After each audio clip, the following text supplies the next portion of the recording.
We want to prove the identity cos 4a is identical to 8 cos to the 4a. Take away 8 cos squared a plus 1.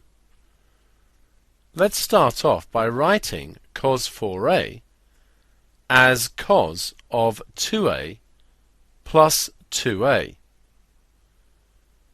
We know the identity cos a plus b is identical to cos a cos b minus sin a sin b. This is one of our compound angle formulae. Applying this here gives cos 2a times cos 2a minus sin 2a times sin 2a.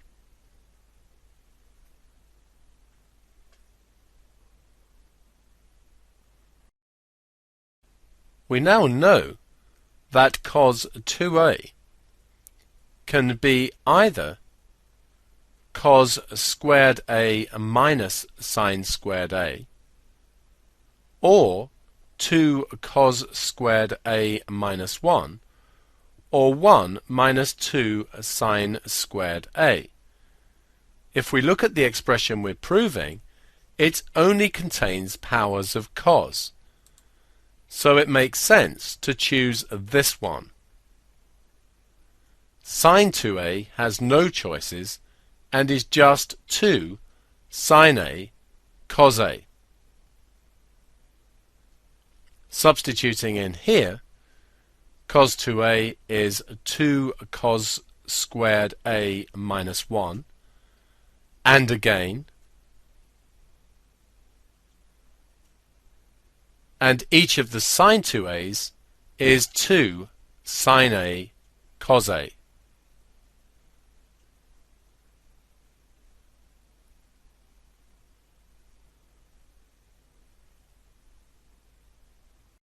Expanding these brackets using any means we like, we get the result 4 cos to the 4a, take away 4 cos squared a, plus 1.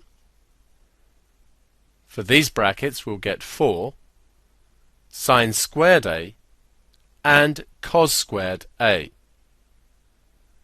We know the Pythagorean identity sin squared a plus cos squared a is identical to 1, and this gives us that sin squared a is the same as 1 minus cos squared a. Substituting in for the sin squared in this line gets rid of the sin squared, and we know we only want to be left with powers of cosine. So just here the sin squared is going to be replaced by 1 minus cos squared.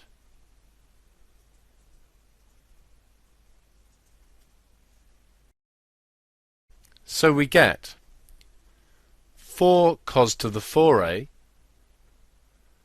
minus 4 cos squared a plus 1, take away 4 times cos squared a, take away cos to the 4a.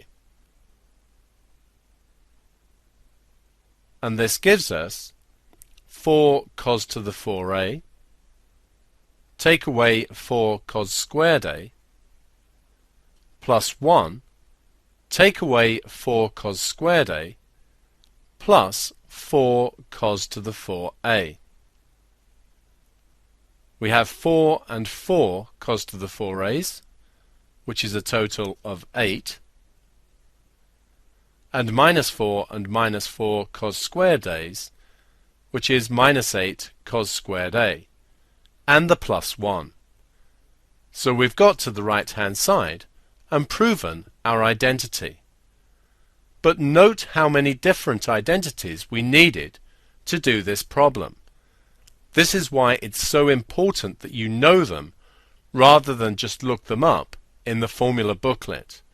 If you don't know them well, This problem would take you forever to do.